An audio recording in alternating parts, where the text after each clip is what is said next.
Emma had not walked to the front door of her childhood home in nearly 7 months. The crisp autumn air of suburban Chicago clung to her coat as she stepped onto the familiar porch, the scent of dry leaves and roasted turkey already floating from inside. She adjusted the strap of her overnight bag on her shoulder, hesitated for a breath, then rang the bell, though she knew it was never locked on Thanksgiving. That was tradition. Karen, her mother, opened the door wearing a warm brown sweater and the usual faint scent of vanilla. "You made it," she said, wrapping Emma in a quick hug that was more ritual than affection. "I said I would," Emma replied, stepping inside. The warmth of the house, both literal and symbolic, brushed over her like a wave of old memories, most of them soft-edged, but some jagged. The hallway was still painted a dusty blue. The family photos on the wall remained untouched, though the smiles in them now seemed like relics of a different era. Her father's face, still present in the pictures, made her stomach tighten in ways she did not like to name. In the kitchen, the oven buzzed. The countertop was covered in dishes, green bean casserole, sweet potatoes, cranberry sauce. Josh, her 20-year-old brother, was sneaking a roll before dinner, and their cousin Lily was pouring cider into glasses, humming along to a playlist of old classics. Everything looked perfect, familiar, but Emma couldn't shake the strange tension she felt in her chest, like a thread pulled too tight, something she couldn't yet name but instinctively recognized. The laughter was slightly louder than it needed to be. The smiles, especially from her mother, seemed too composed. She had lived in that house long enough to know when things weren't right, even when they looked beautiful on the surface. She set her bag down by the staircase and helped set the table, aligning the silverware like she used to do when she was a teenager, try and make everything feel normal during the hard years. Her hands moved automatically, knife, fork, napkin folded just right, while her mind wandered to the last Thanksgiving she'd spent here. It had been awkward, too, but in a quieter way. Her dad had already left by then, and no one had talked about it. They still didn't. Dinner was called at 4 o'clock in the afternoon, as always. Everyone gathered around the large wooden table that had seen decades of celebrations and arguments alike. Emma sat between Lily and her Aunt Diane, across from Josh and her mother. There was a half-second pause before Karen offered the traditional pre-meal speech. "I'm grateful we could all be together this year," she said, holding her glass of wine slightly raised. "Even when things change, it's nice to have constants. Family is a constant." Emma smiled politely. Josh nodded, without looking up from his phone. Diane clapped her hands once, loudly, and exclaimed, "Let's eat before it gets cold." Plates were passed. Conversations resumed. Lily asked Emma about her new job at the design firm downtown. Diane complimented the stuffing. Josh made a sarcastic comment about the playlist, sounding like it came from a retirement home. There was laughter. It almost felt normal, but the air never fully relaxed. Beneath every exchange was something else, a static hum. Emma noticed how her mother glanced at her every so often, as if searching for something she couldn't quite find. Emma returned those glances with brief smiles, the kind you wear to keep from being asked if something is wrong. And then it happened. It was quick, sharp, the kind of moment you don't see coming, because it's buried in the middle of harmless conversation.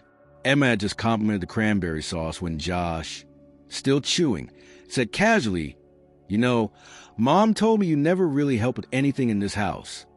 The fork in Emma's hand stopped midair. The table fell silent. Just like that, Lily's eyes went wide. Diane looked down. Karen's face remained still, but her eyes froze. Emma blinked. For a second, she thought she'd misheard him, or that he was joking. But Josh just kept chewing, completely unfazed, and reached for another roll. His words hung in the air like smoke, lingering, choking. The warmth in Emma's chest turned cold. Her throat dried. She could feel her heartbeat in her ears. She glanced at her mother. Karen said nothing. Not a word confirm or deny. She just took a sip of her wine and looked away. Emma smiled, not because she found it funny, but because she had no idea what else to do. She let out a soft, awkward chuckle and placed her fork gently on her plate. "Well," she said, voice light, "there's a fun dinner topic. But no one laughed. Not really. Lily gave her a sympathetic look. Diane cleared her throat and asked if anyone wanted more gravy. Josh went back to his food like nothing had happened. The moment passed, but the damage did not. Emma felt a cold flush spread across her chest. It wasn't just a comment. It was a fact that no one contradicted it, that her mother didn't speak up, that somehow this was what had been said about her when she wasn't around, after everything. And in that moment, something shifted. A part of Emma that had always held out hope for recognition, for acknowledgement, began to dim. The dinner continued around her, but she was somewhere else now, remembering, questioning. She would sit there, smiling through the rest of the meal, pretending the cranberry sauce was the only thing she could taste. But deep down, Emma knew something had cracked, and it wouldn't be easily patched over.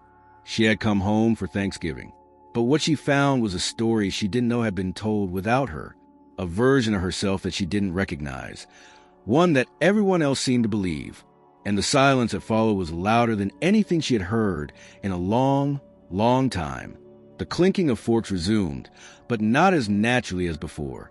Conversation stuttered and limped forward, voices too careful, eyes too focused on plates.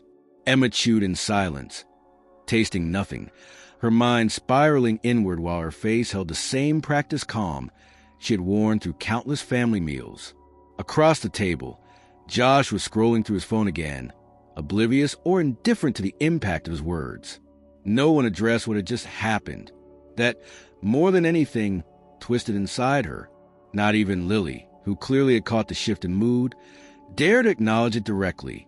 Her mother hadn't said a single word since the remark, hadn't reached out under the table, hadn't glanced over with regret. It was as if nothing unusual had been said. Emma waited for someone to break the silence with acknowledgement, even if it came wrapped in sarcasm. A simple, "Come on, Josh," that was out of line would have been enough. But all she got was silence dressed in holiday politeness. She managed to eat a few more bites, but her stomach churned. Her eyes darted toward the hallway, to the old coat rack by the front door.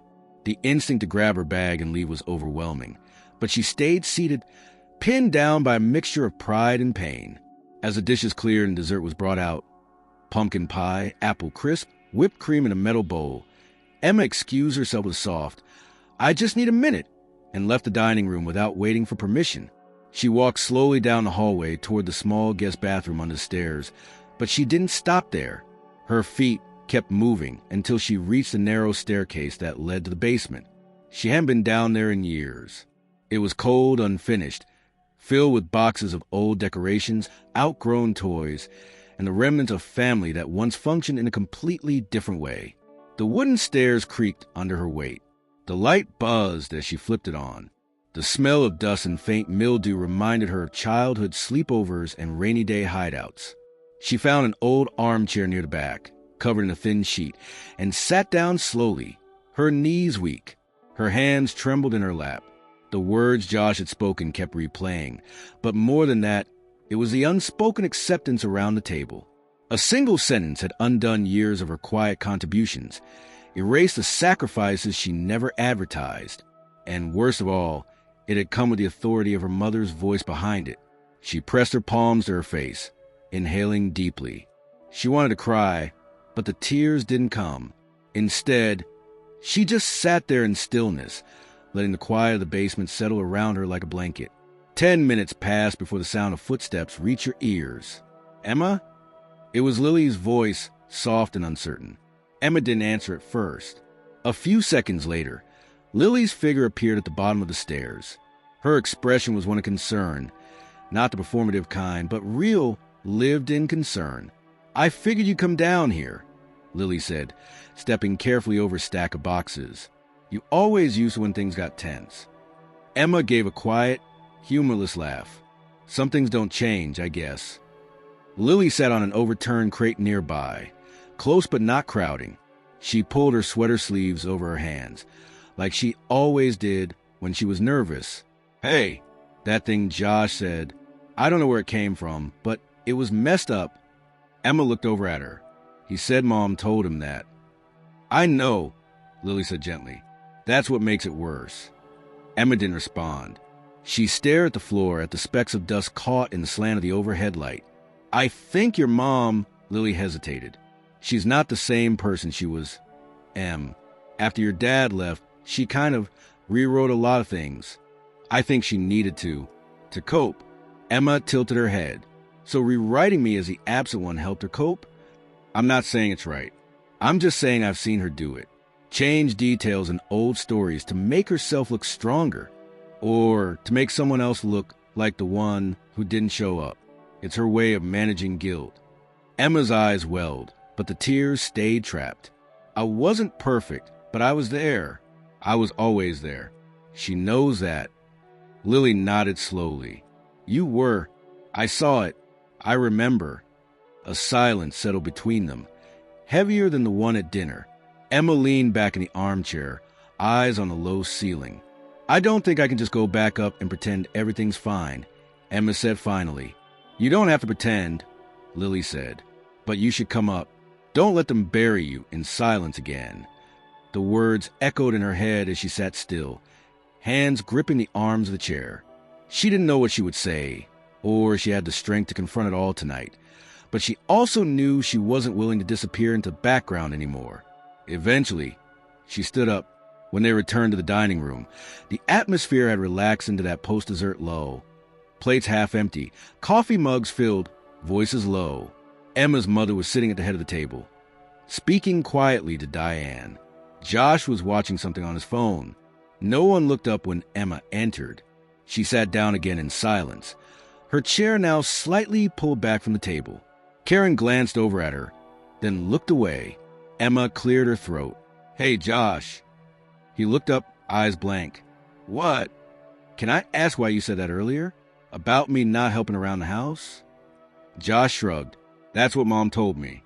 I didn't mean anything by it. Emma looked at her mother. Did you say that? Karen's face stiffened. I don't remember saying it exactly like that. But you said something close enough that he believed it. Karen's hand gripped her coffee mug. You always kept your distance, Emma. You weren't emotionally available. I was taking care of things no one wanted to deal with, Emma said, voice low but unwavering. I was working, helping pay bills, making sure Josh got to school, cooking when you couldn't. Just because I didn't ask for credit doesn't mean I wasn't there. The room froze. Even Diane looked stunned. Karen looked down. I didn't realize you saw it that way. Emma leaned forward slightly. Then you weren't really looking. Josh muttered something under his breath, but Emma didn't hear it. Her eyes were locked on her mother's. For a few seconds, no one moved. Then Karen spoke again. Maybe we should talk tomorrow. Just us. Emma stood up. Maybe we should have talked years ago. She walked toward the hallway again, this time not rushing, not hiding. She heard Lily behind her, standing too, and for the first time all night, Emma didn't feel invisible. She felt seen, even if the seeing came with pain. Outside, the night was cold. The stars above the Chicago suburbs shone in scattered silence. And inside her, something had started to stir. Not rage, not despair, but resolve. Emma didn't sleep well that night, though she returned to the guest bedroom around 11 o'clock. Her thoughts didn't give her rest. She lay on the edge of the twin bed under a floral quilt she had outgrown years ago, staring at the ceiling with a faint glow of the hallway nightlight stretched through the crack beneath the door. The silence of the house, once comforting, now felt indifferent. Every tick of the wall clock reminded her of words unspoken and wounds dismissed. In the darkness, she turned onto her side and stared at the bookshelf near the corner. A few of her old belongings were still there. A dusty snow globe from a school trip, a framed photo of her and Josh in middle school, smiling with matching red cheeks in the snow. She remembered that day. She had canceled plans with friends to take him sledding. Their mother had been too tired to go, and their dad had been working late shifts. Josh had cried when they got home because his fingers were cold, and Emma had held his hands in front of the heater until they stopped trembling. Now, those memories seemed distant, like they belonged to someone else entirely. She felt as though she had been erased from the family story. All that remained were the photos, the relics, and the silence she had carried like armor. By morning, She was up before anyone else. The house was still.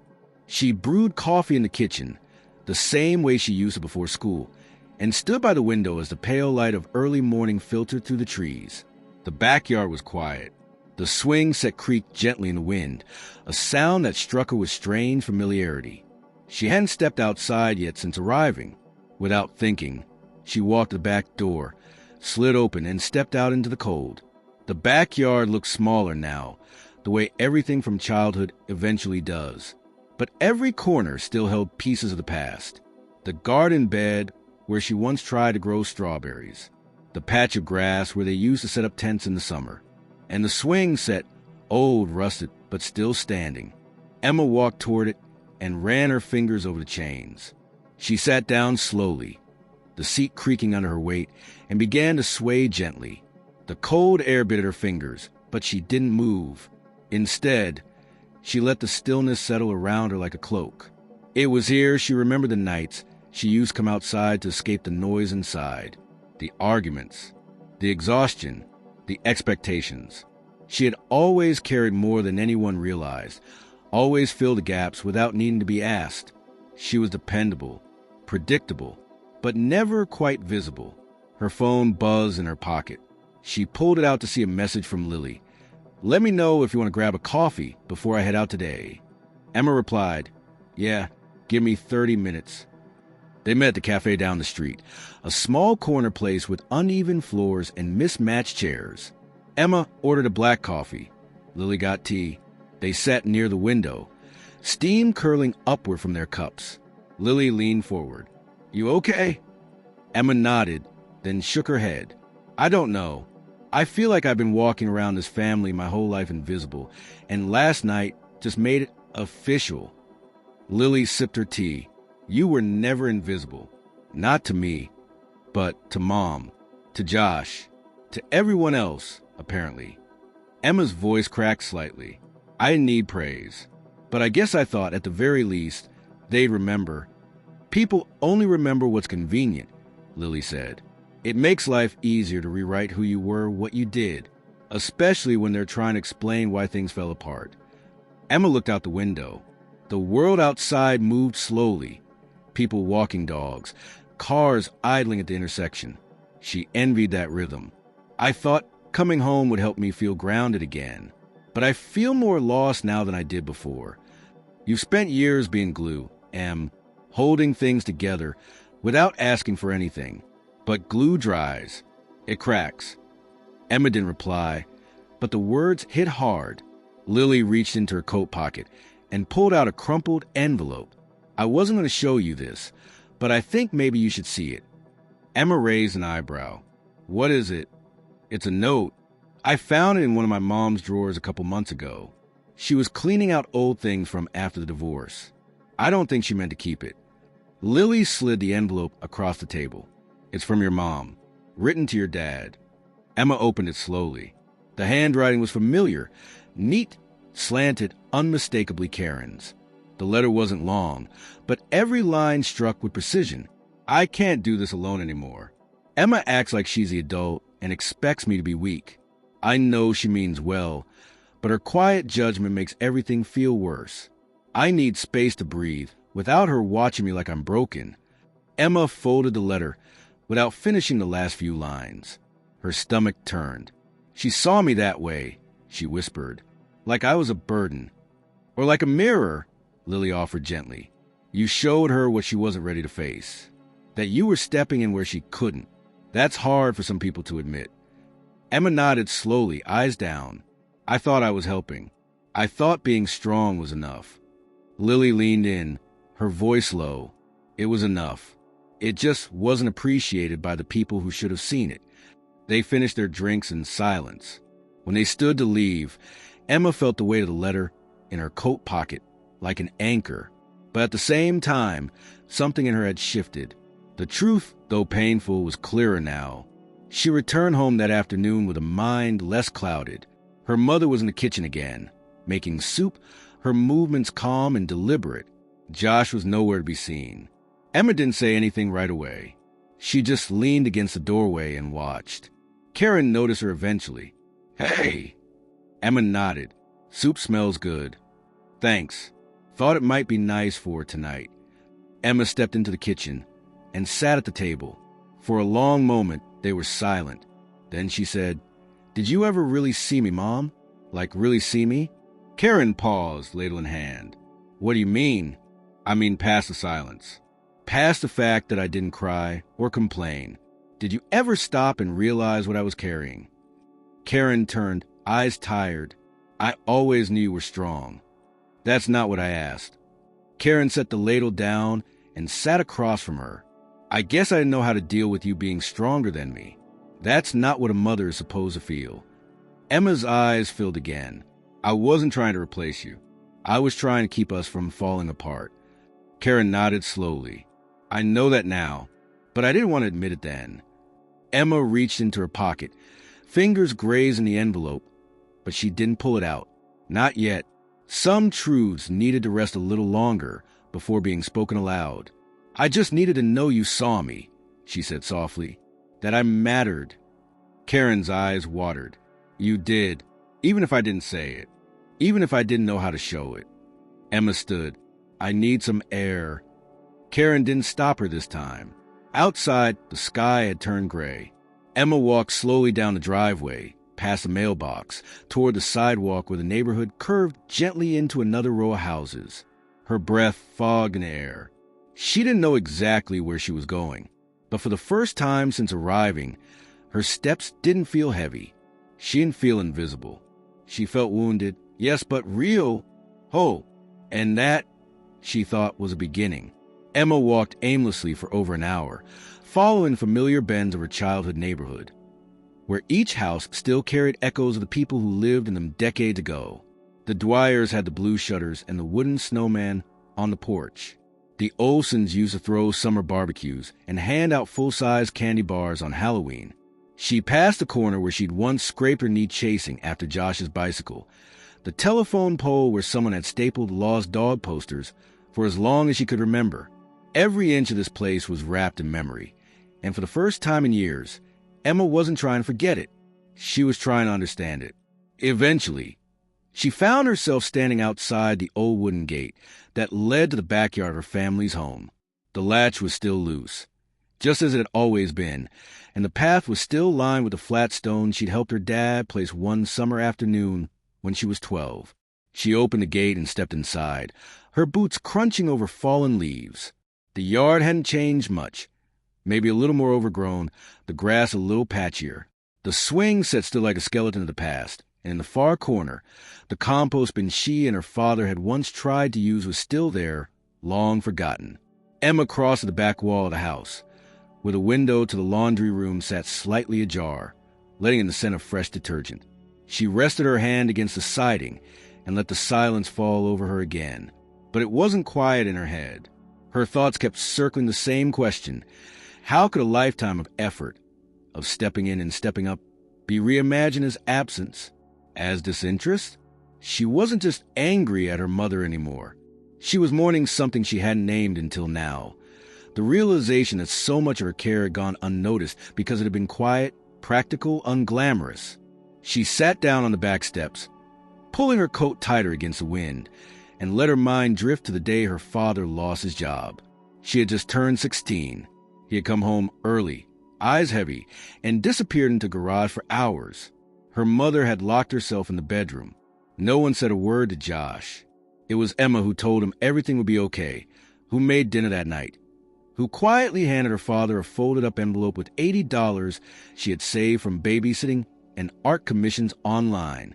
He hadn't wanted to take it, but she remembered placing it in his hand and saying, "Just for groceries. Until next week." No one ever brought that up again, not even her father, who had always been better at showing gratitude than her mother. It wasn't the only time she had stepped in. There were dozens of others, hundreds maybe, days when she canceled plans with friends because the fridge was empty and someone had to go shopping. Nights when she checked Josh's homework while folding laundry. Years when her own wants came last because someone else's needs were louder. Back then, she had told herself it was just what families did. You pitched in. You didn't wait to be asked. You just noticed a gap and filled it. But now she wondered if that silent work had only made it easier for everyone else to pretend the gap had never been there at all. Footsteps on the porch startled her.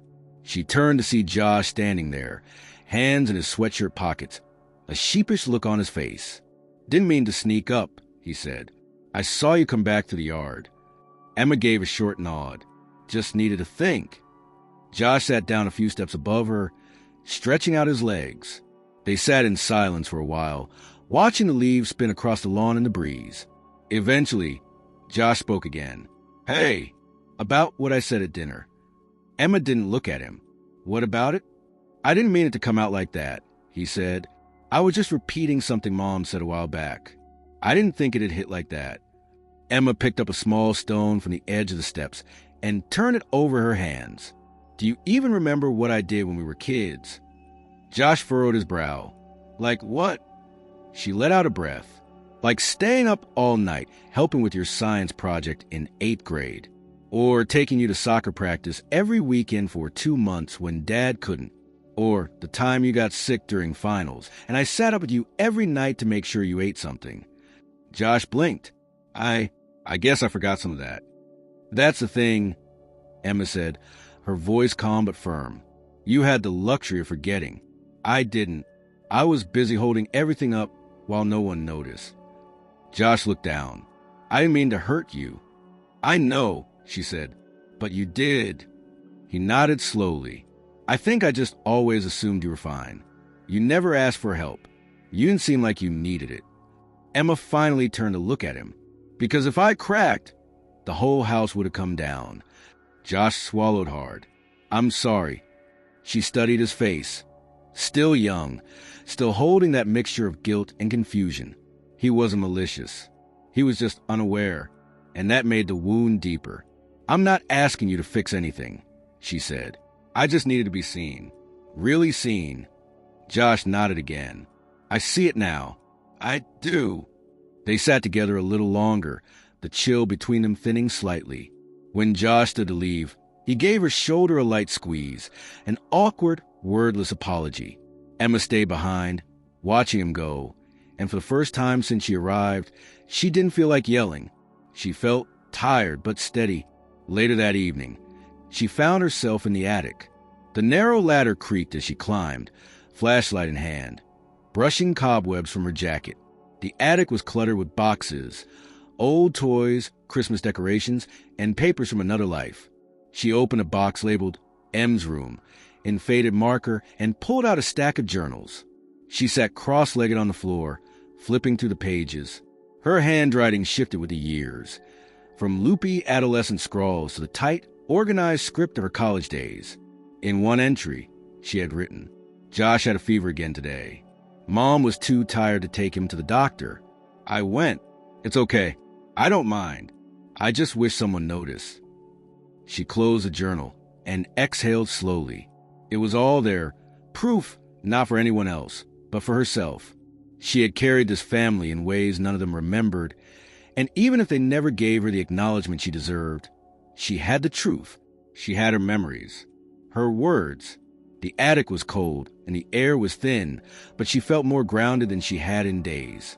She wasn't the ghost in this house. She wasn't the forgotten one. She had been the scaffolding. She stood up and brushed the dust from her jeans.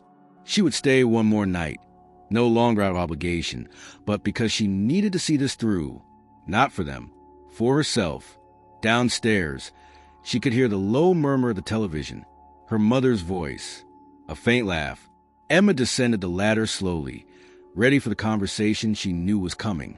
She didn't know what shape it would take, but she would meet it fully, not with anger, but with truth. And this time, she would not be silent. The living room felt unusually quiet that night, as if the house itself was holding its breath.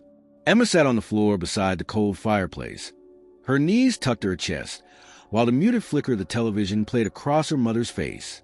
Karen sat on the couch, legs folded, her hands clasped loosely in her lap. Neither of them spoke for a while. There was no urgency in the silence, just the kind that waits until someone is ready. It was nearly 9 o'clock when Emma finally broke the stillness. "I went through some of my old journals today," she said, Her voice was soft but clear. In the attic. Karen didn't turn her head. Find anything interesting? I found pages of my life. Pages of this house. Moments no one else remembers. Karen looked down at her lap. I found the one about Josh's science project. Emma continued. Do you remember that night? He had waited until the last second, and it was due the next morning. I remember him panicking, Karen said. I remember being too exhausted to deal with it. Emma nodded. I stayed up until 3 a.m. helping him rebuild it. Cut out all the visual boards. Proofread every line. He got an A-. Karen's lips parted slightly. I do remember thanking you.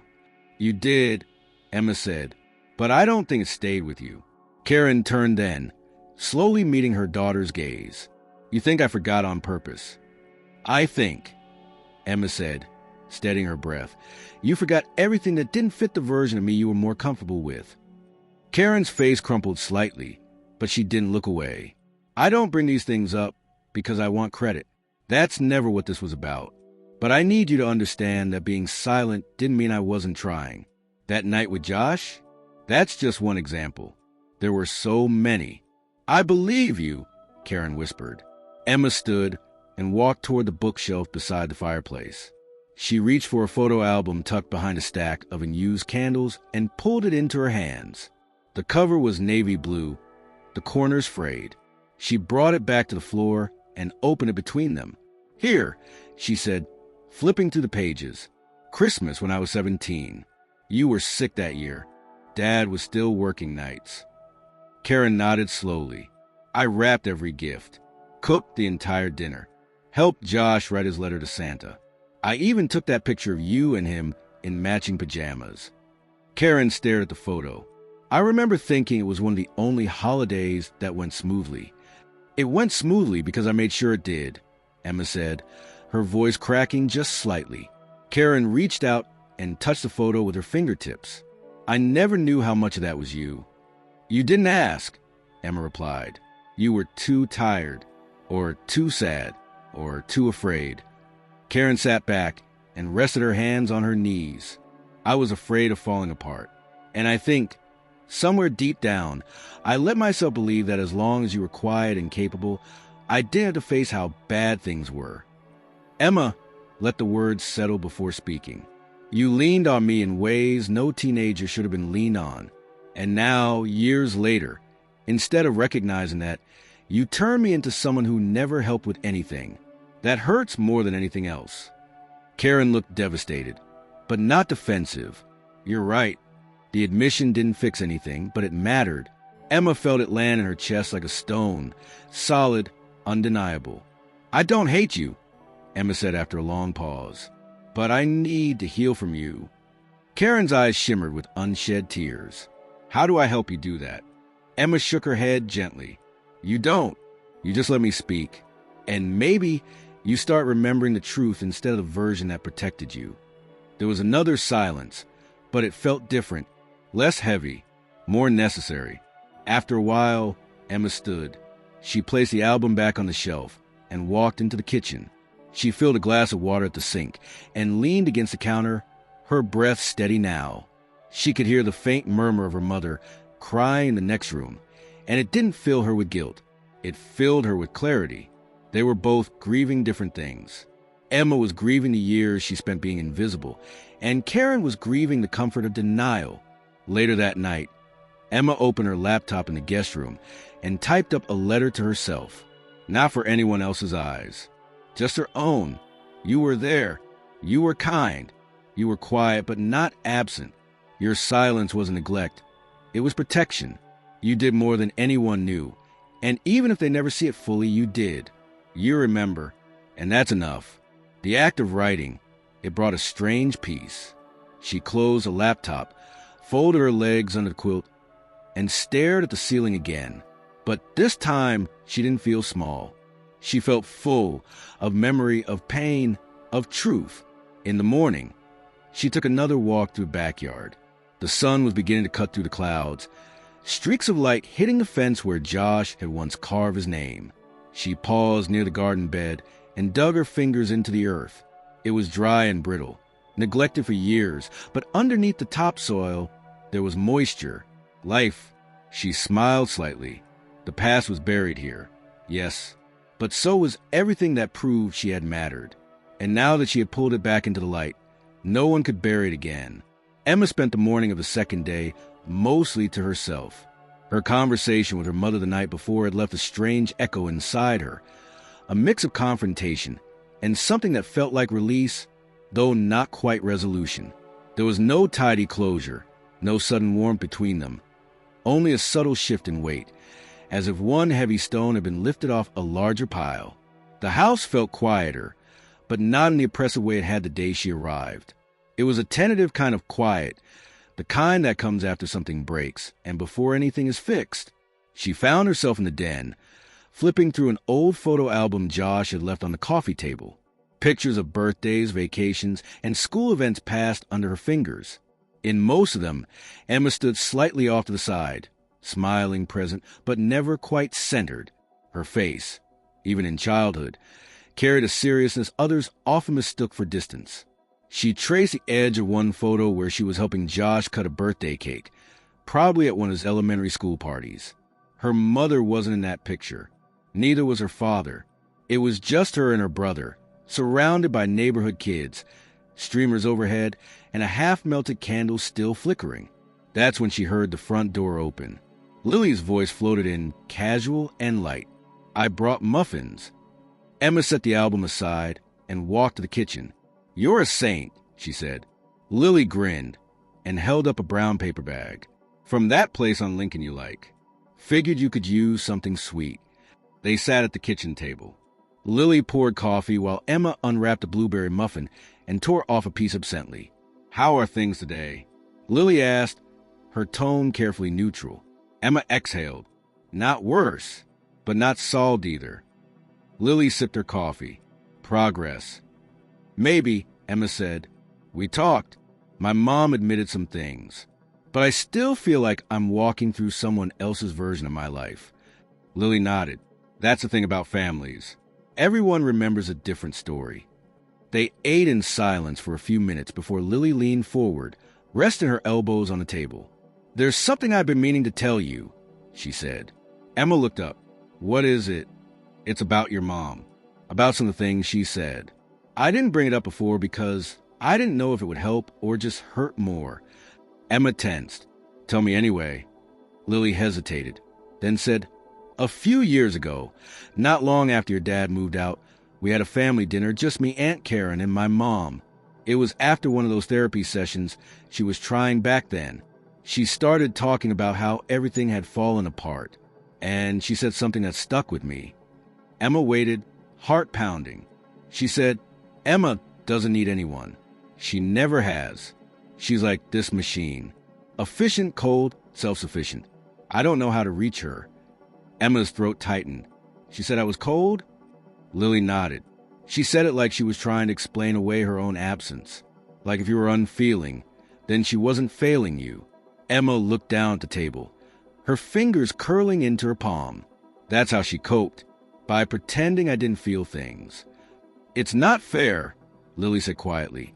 "You felt everything. You just didn't show it the way she wanted you to."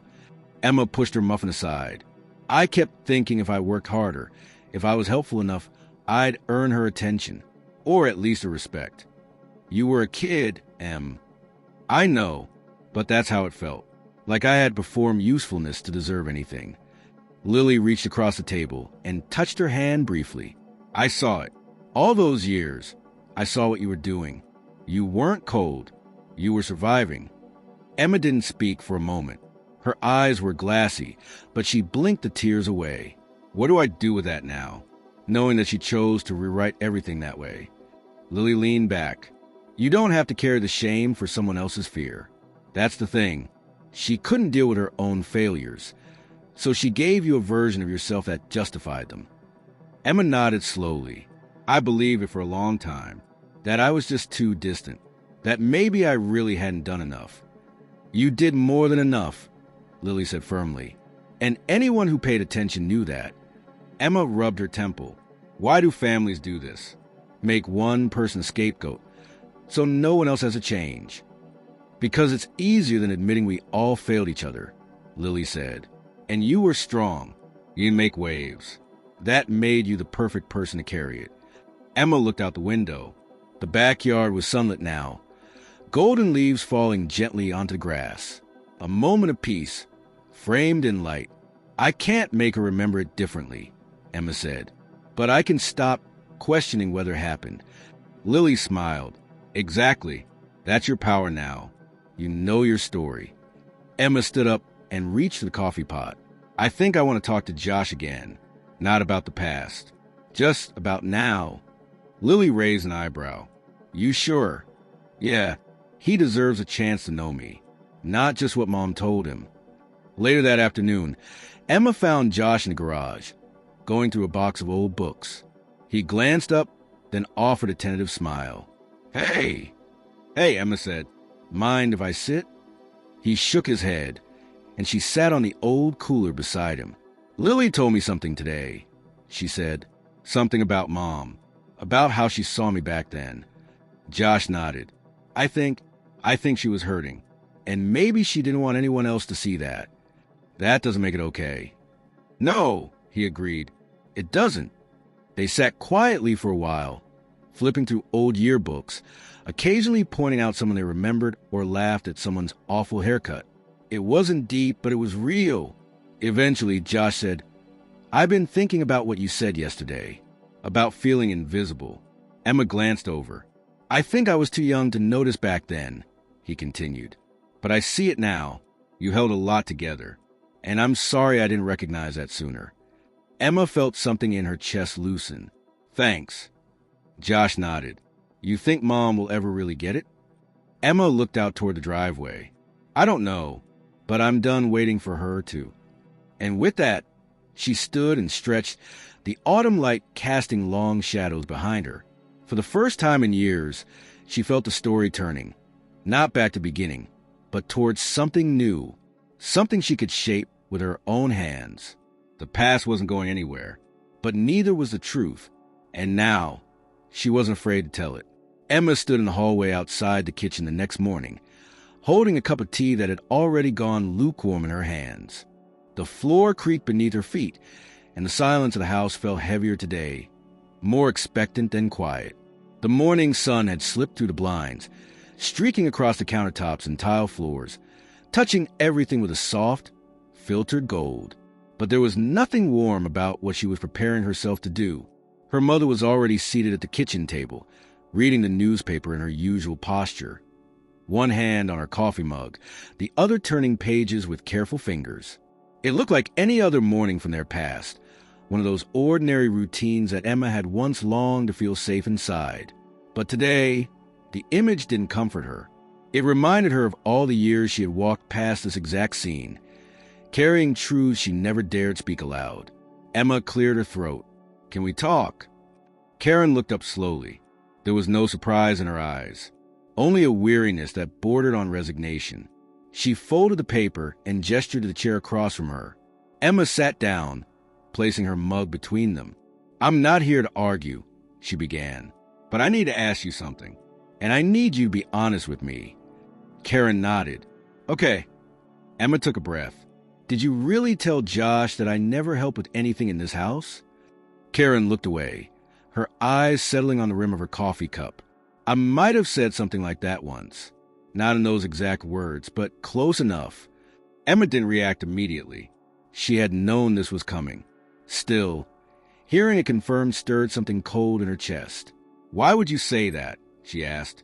Her voice remained calm, but the weight behind her words was unmistakable. Karen exhaled, because at the time it felt true. Emma blinked. It felt true. You were so distant, Emma. Always in your room, always quiet, always doing things on your own. You didn't come to me when things were hard. You didn't complain. You just handled things, and I took that to mean you didn't care about what was happening around you. Emma leaned back slightly, stunned. So because I didn't fall apart in front of you, you assumed I didn't care? Karen pressed her lips together. I see now how wrong that was. But back then I was surviving. I wasn't thinking clearly. I was tired all the time. And the truth is, your silence scared me. I didn't know what was going on in your head. You could have asked, Emma said. You could have tried. Karen looked at her, her eyes softer now. I didn't know how to reach you. And honestly, I think I was afraid of what I'd hear if I did. Emma looked down at her hands. So instead, you create a version of me that made you feel less guilty. Karen flinched slightly at the words. That wasn't my intention. But that's what happened. Silence settled over them again. Emma could hear the faint hum of the refrigerator, the ticking of the wall clock. The house seemed to be listening too. I spent so many years thinking that if I just stayed strong, if I didn't ask for anything, I would be appreciated eventually, Emma continued. But you didn't see strength. You saw distance. You saw coldness. Karen nodded slowly. I know, and I regret that. Emma's voice grew firmer. But your regret doesn't undo the story you've told about me. Karen's eyes filled with tears. I know it doesn't. There was a long pause. Emma leaned forward, resting her elbows on the table. I need something from you now. Not to fix the past. That's not possible. But I need you to stop pretending I was absent. Karen looked up. What do you mean? I mean, don't let that narrative keep living in this house, Emma said. Not with Josh. Not with anyone else. If you ever said I didn't help, I need you to say now that it wasn't true. That I was here. That I carried more than you knew. Karen's face crumpled, and for a moment, she didn't speak. Then she nodded. You were here, she whispered. You did more than anyone. I'm sorry I didn't see it sooner. I'm sorry I let my pain blind me to yours. Emma swallowed hard. Thank you. Karen reached across the table, her hand trembling slightly, but Emma didn't take it. Not out of anger, just caution. She wasn't ready for touch. She needed the words to stand on their own. I don't know how to rebuild this, Karen said. You start by telling the truth, Emma replied. They sat in silence again, but it felt different now. Less like a chasm, more like a space being cleared. Emma stood up first. I'm gonna take a walk. Karen nodded, watching her with quiet eyes. Outside, the wind had picked up, rustling the trees along the sidewalk. Emma wrapped her coat tighter around herself and headed down the block. Her body was tense, but inside, something had settled. Not peace exactly, but a sense of control. She had asked the question. She had gotten the truth. It wasn't closure, but it was power.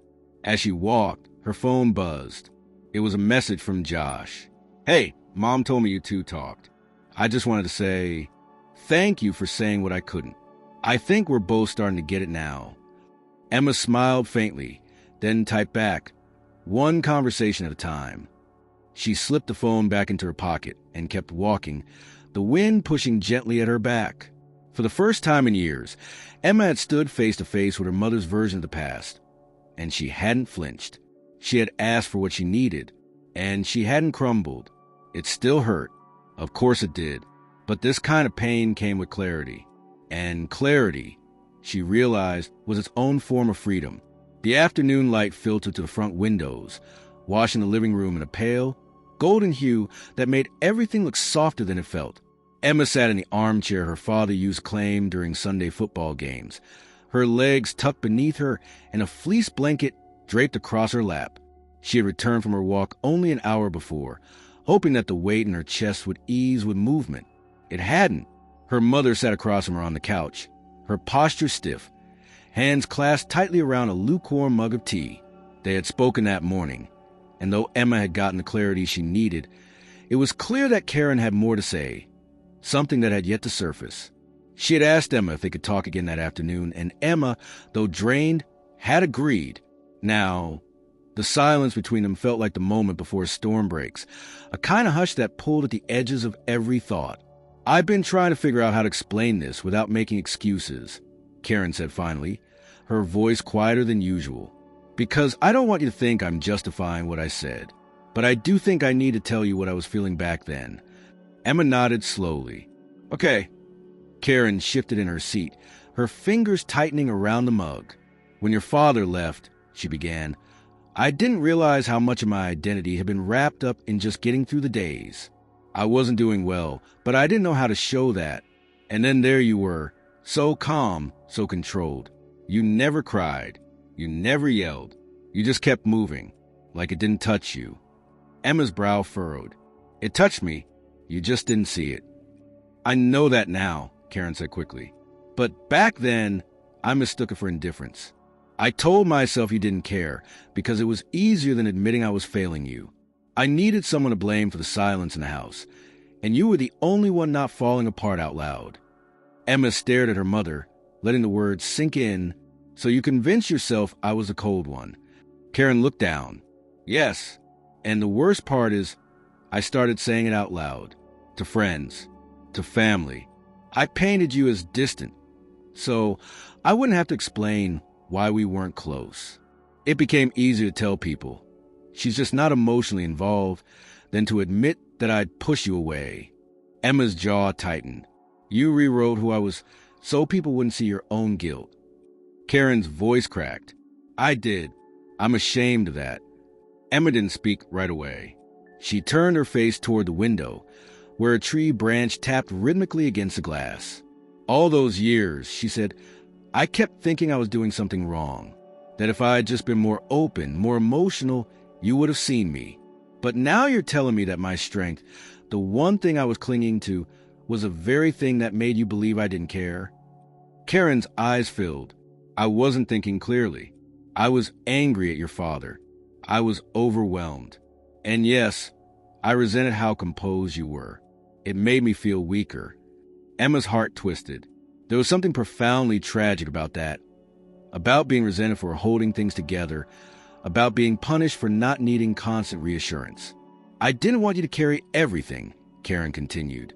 But I also didn't know how to stop you from doing it. And when you finally left the house, I felt abandoned, even though you were just living your life. I never left to hurt you, Emma said. I left because I had survived in my own way. I couldn't keep living in a house where no one saw me. Karen nodded, her voice barely above a whisper. I know. They sat in silence again, but it was heavier now, weighted with decades of miscommunication and unmet needs. Karen placed the mug down on the table and leaned forward. I don't expect forgiveness, Emma. I really don't. But I need you to know that I've been carrying this regret for a long time, and I never knew how to make it right. Emma rubbed her hands together, her throat thick. You can't make it right. Not entirely. But you can stop running from it. You can stop pretending it didn't happen. I'm trying, Karen said. Every time I look at you now, I see everything I missed. And it hurts. Emma looked at her mother, this woman who had always seemed so distant, so tightly wound in her own fears. Now she looked smaller, more fragile. Not weak, but stripped down to something real. I want to believe you, Emma said quietly. But belief takes time. And trust takes even longer. Karen nodded. Then I'll wait, for as long as it takes. Emma stood up and walked toward the fireplace, resting her hand on the mantel. She glanced at the photos that lined the shelf. Family portraits, graduation pictures, frozen smiles from a timeline that never told the full story. You said I was always independent, she said, still facing the pictures. That's how you explain my distance. Karen swallowed. Yes. Emma turned back to her. But did you ever stop to ask why I had to be independent? Karen shook her head. No, I didn't. That's what hurt the most, Emma said. That you saw the symptoms and ignored the cause. Karen stood slowly. She didn't cross the room. She didn't try to hug her. She simply stood, her hands at her sides. You shouldn't have had to be the adult, she said. That was my job, and I let you down. Emma's eyes glistened, but she didn't cry.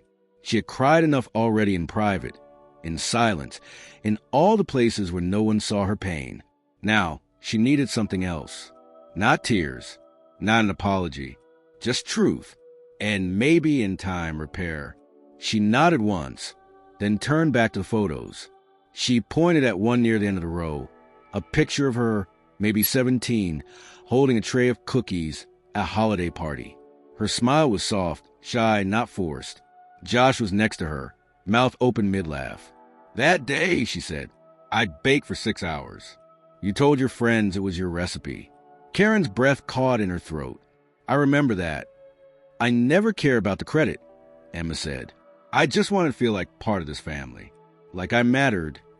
Karen stepped closer. You always mattered. I just didn't know how to say it. Then start now, Emma said. The room filled with silence again, but this time it was open, receptive, a silence that invited something to grow. Emma turned and walked toward the stairs. She didn't say goodnight. She didn't need to. Some things, finally, were understood. As she climbed the steps to the guest room, she felt the ache in her chest start to shift. It didn't disappear, but it moved, like a bruise beginning to heal. She had faced a story that had once erased her, and now, slowly, she was beginning to write her own. The guest room was dim when Emma awoke the next morning, the curtains drawn halfway, letting in streaks of pale daylight that settled quietly on the floor. She had fallen asleep fully clothed, curled beneath the quilt, her body too exhausted to change or even think beyond the final moment of stillness the night before. For the first time in years, sleep had come without a fight, but with the light came the heaviness again, that strange weight that no longer pressed down on her like suffocation, but lingered in her bones, slow and deliberate. She sat up, rubbing her eyes and feeling the stiffness in her shoulders. Every conversation of the past 2 days played like a distant echo, each one more layered than the last. Her mother's voice still lingered. I let you down. And though the words were necessary, they weren't magic. They didn't undo anything. But they marked something Emma had stopped hoping for a long time ago: accountability. Downstairs, the house was already alive with the subtle movements of a day beginning.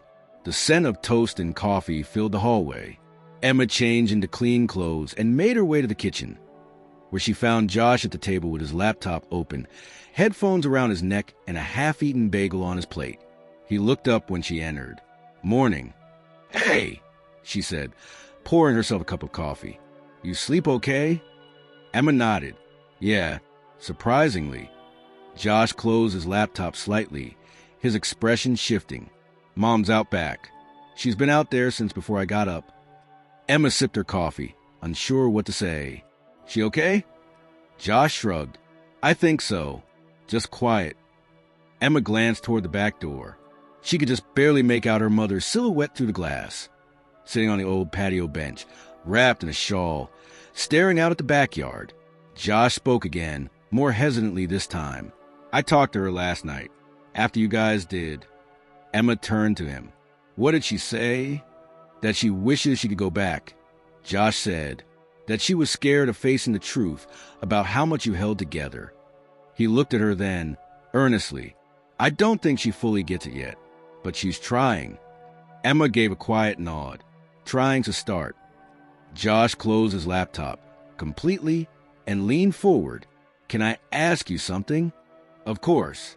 When you were doing all that stuff, helping with the bills, the groceries, even my school stuff, how did you not hate us? The question caught her off guard. Emma looked down at her cup, thinking. I didn't hate you, she said slowly. I was frustrated. Yes, tired. Sometimes even resentful. But I never hated you.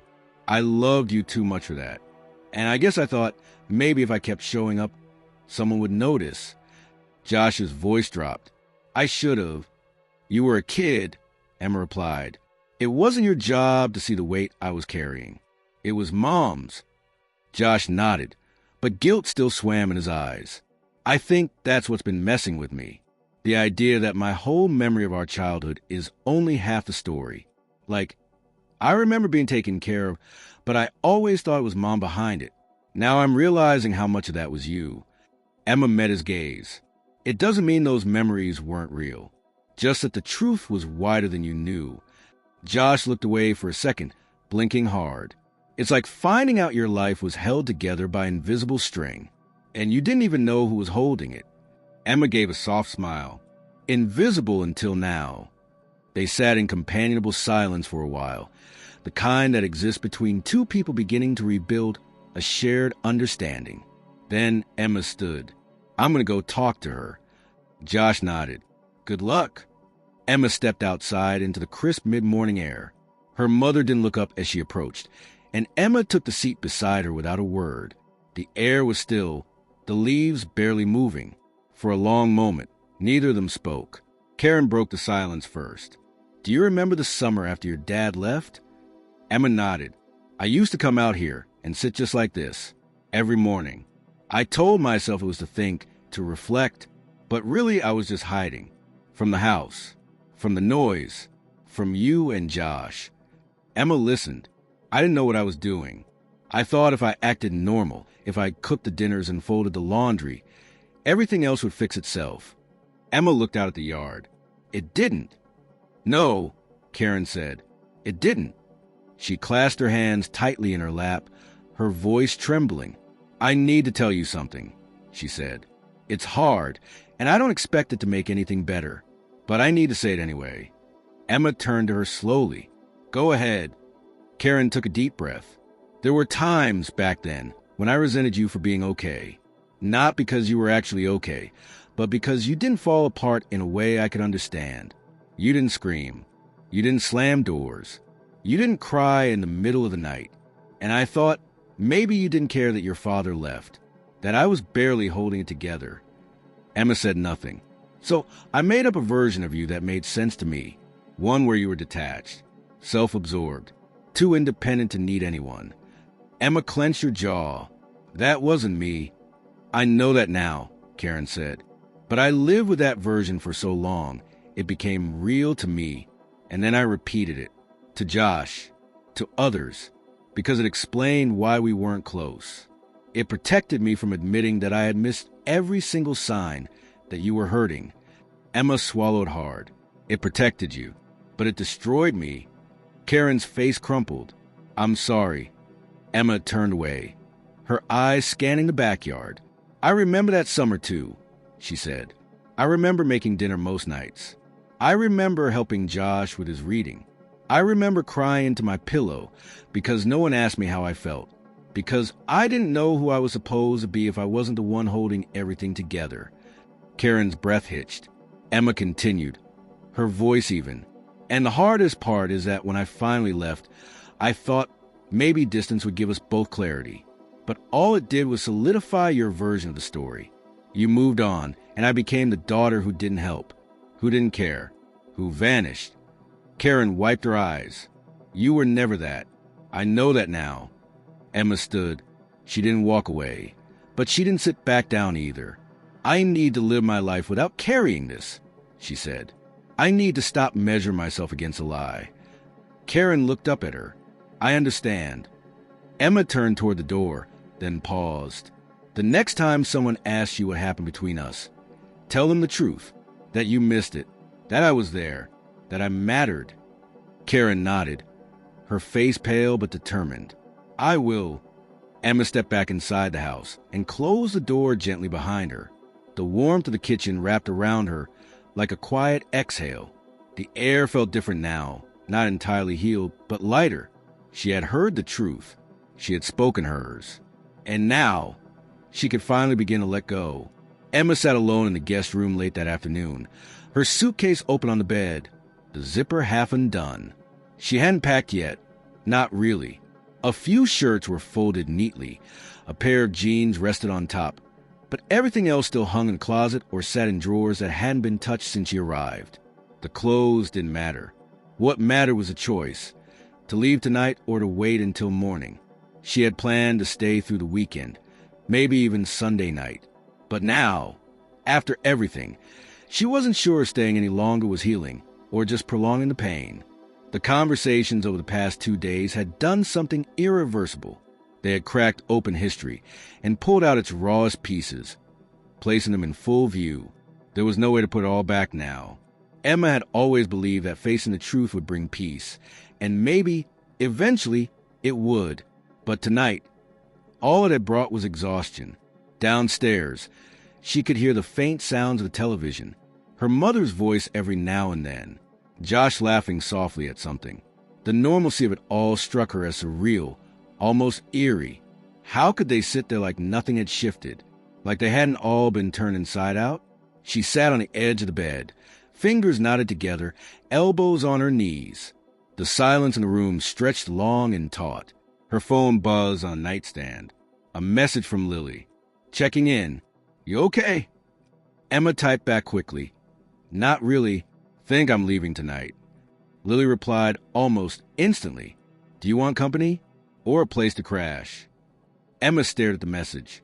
After a long pause, she wrote, Maybe. I'll let you know when I leave. She tossed the phone beside her and stood, walking to the mirror above the dresser. Her reflection looked tired, not broken, but worn in a way that only deep emotional labor could cause. Her eyes, always a little too sharp for her soft features, now seemed heavier with understanding.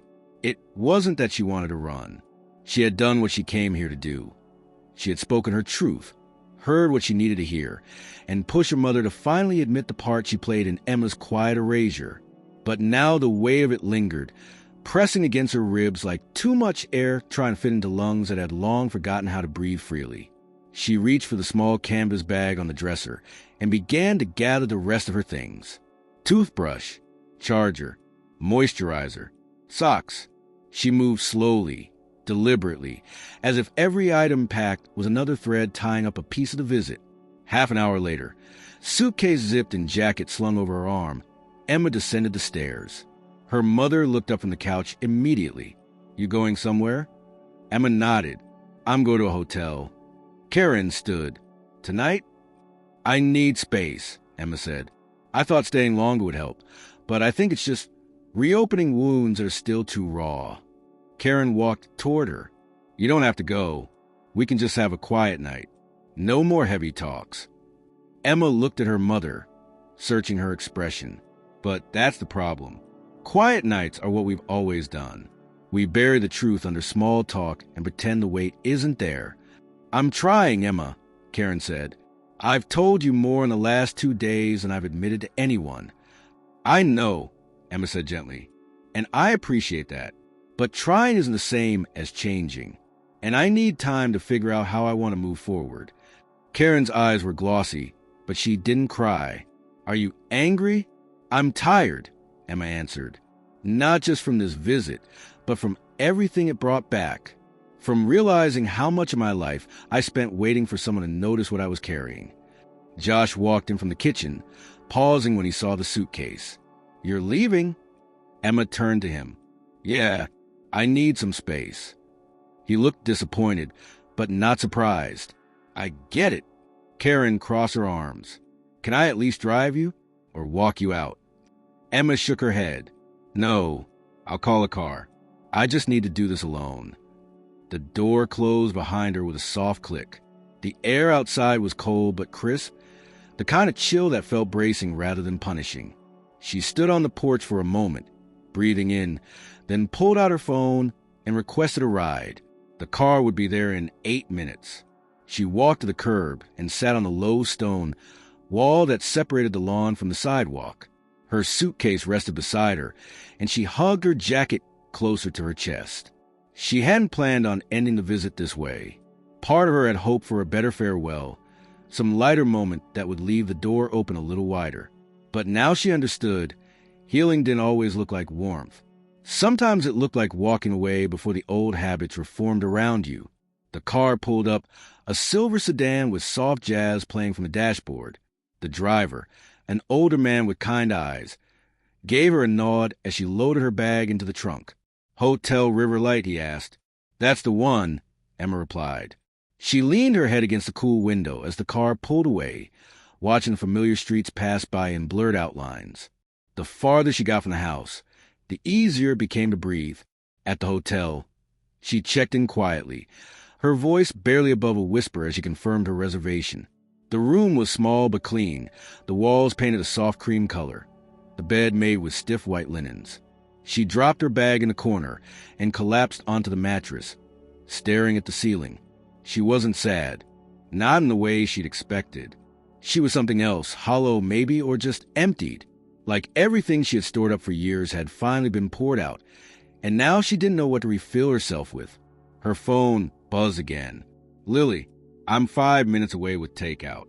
I figured you wouldn't eat unless someone made you. Emma smiled faintly. You know me too well. She stood, washed her face in the sink, and changed into a soft hoodie and leggings.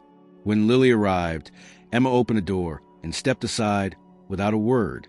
They ate on the bed, noodles and dumplings, the kind of food that required no effort and offered immediate comfort. Lily didn't ask questions right away. She just passed Emma a bottle of water and waited. Finally, Emma spoke. "I couldn't stay there another night. Not because I hate them, but because I'm still too close to all of it." Lily nodded. "You did the right thing." Emma took a long breath. "Do you ever feel like even when people say the right things, the damage still lingers?" "All the time," Lily said. "But saying it out loud means it's not hidden anymore. And that matters. A lot."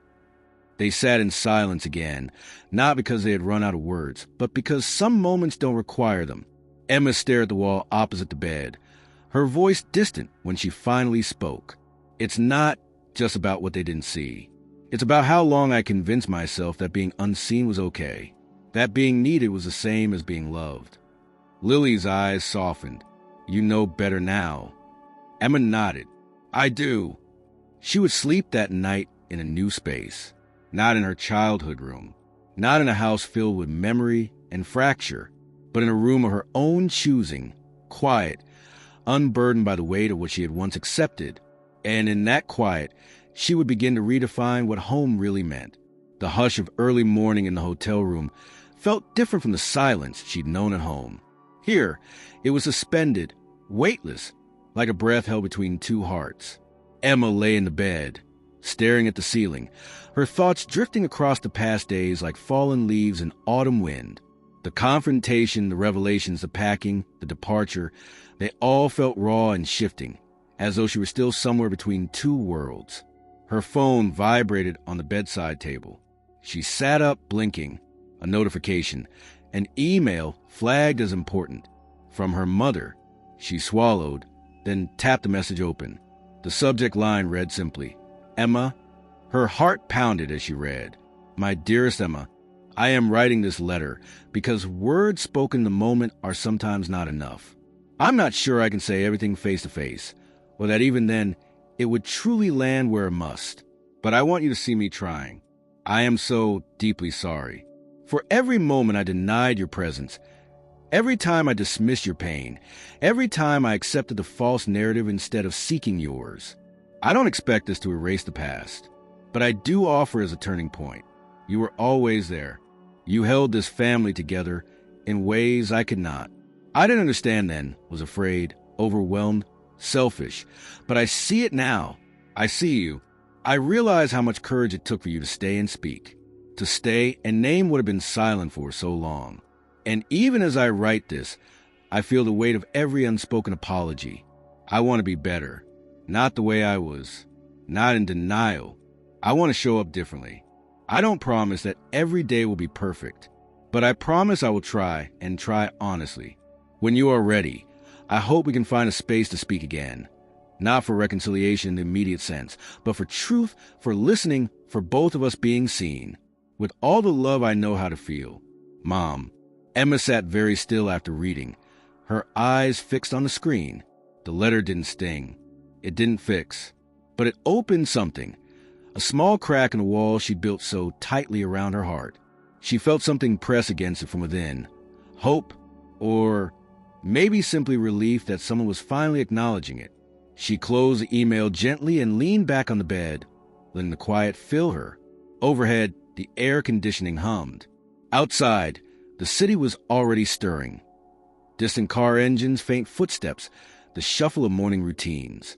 Life moved on regardless.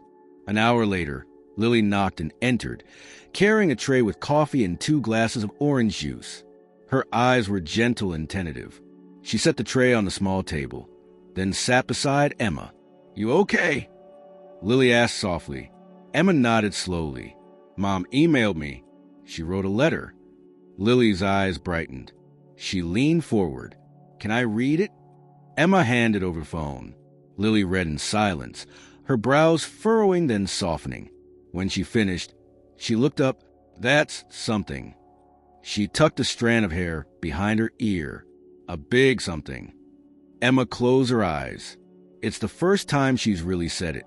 Not just words at a table, but in writing, which means she chose to slow down and face what she's avoided. Lily nodded. "That matters." It doesn't solve everything, but it changes the temperature in the room. Emma placed the phone on the bed. I feel less closed off, less hollow. Lily reached out and squeezed her hand. She's opening a door. Emma drew in a breath. I don't know if I'll ever walk through it all the way, but maybe I'll stand in the threshold.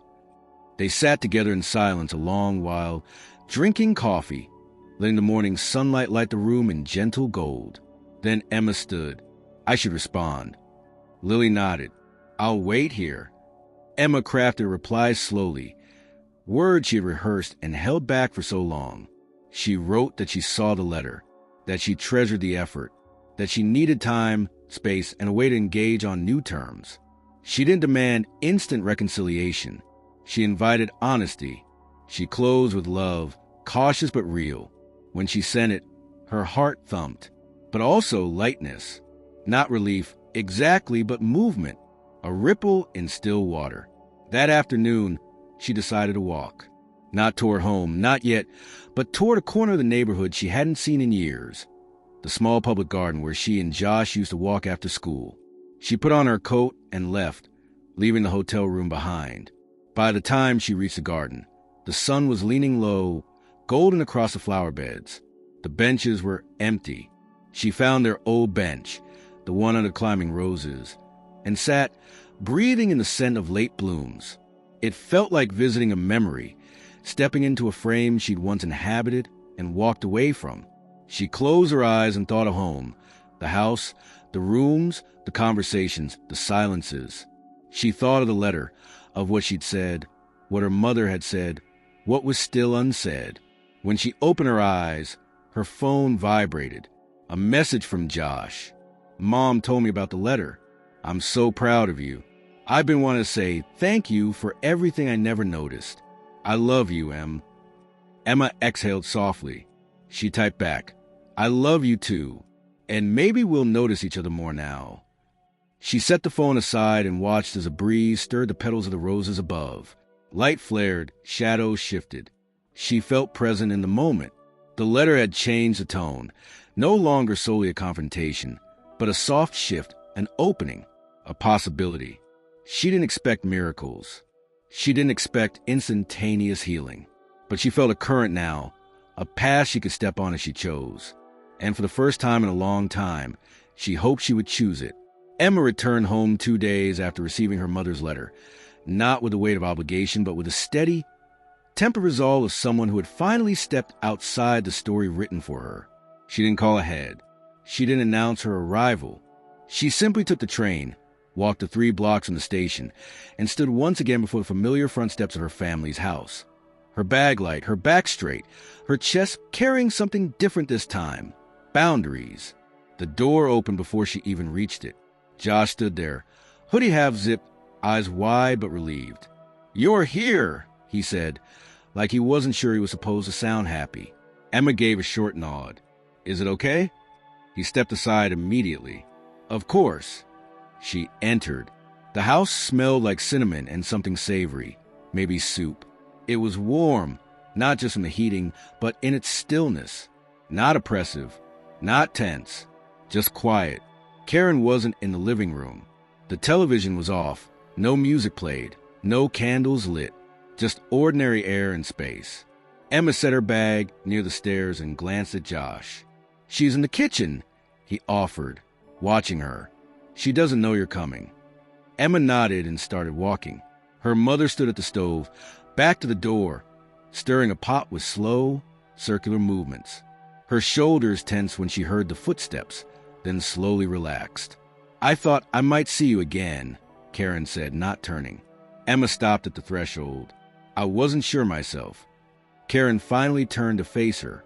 She looked different, older somehow, but also softer.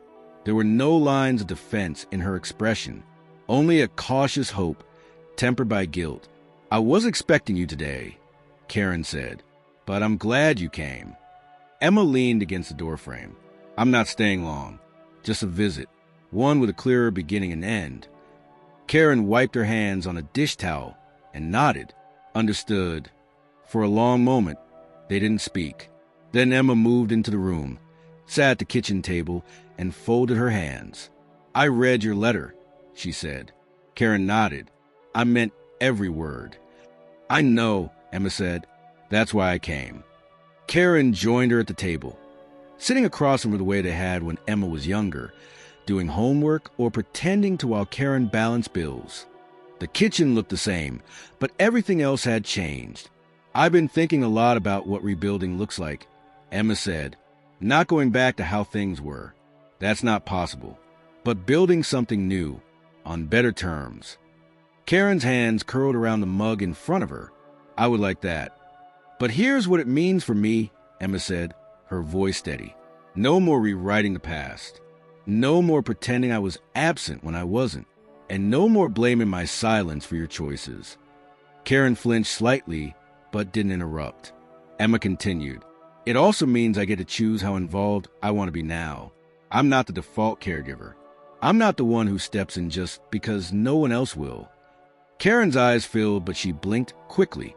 "I understand. I want to be part of this family," Emma said, "but on equal terms. No more being the responsible one by default. No more sacrificing my own peace so others can avoid discomfort."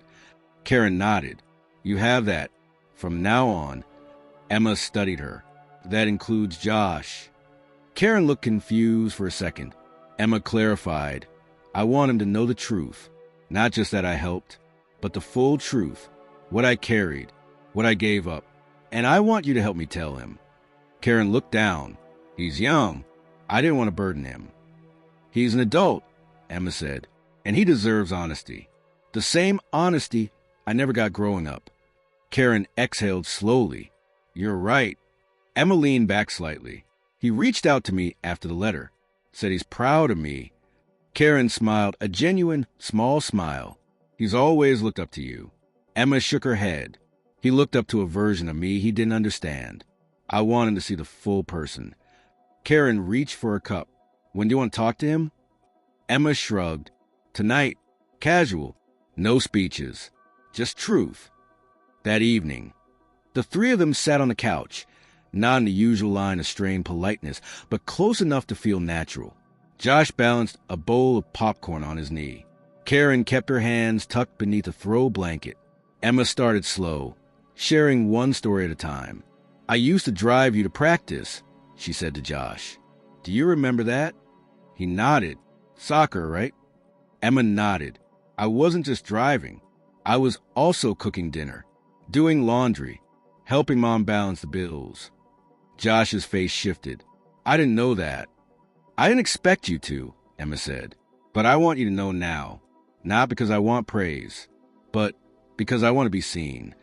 Josh turned to Karen, and for a brief second, there was tension. Then she nodded. "She did everything," Karen said.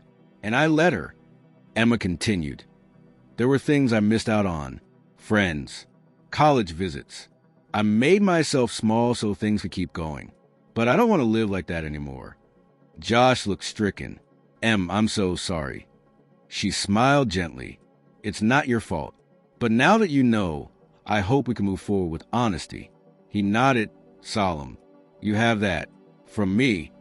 Later, when Josh went to his room, Emma helped Karen wash the dinner dishes. They didn't talk much, but it wasn't uncomfortable. Just a quiet shared space, like a new rhythm beginning to form. When Emma said she was leaving in the morning, Karen didn't try to convince her to stay longer. She only said, "You'll always be welcome here, on your terms." Emma smiled. "Thank you." That night, in the guest room, Emma looked around with different eyes. Not as someone stuck in a role she never asked for, but as someone choosing to return, and choosing when to leave. The walls no longer felt like they were pressing in. They were just walls. The bed was just a bed. The memories, no longer traps, were simply echoes. She packed with care. Not to flee, but to move forward. In the morning, she stepped outside as the sun broke across the roofline, her bag light, her shoulders lighter. This time, the story she was leaving behind wasn't unfinished.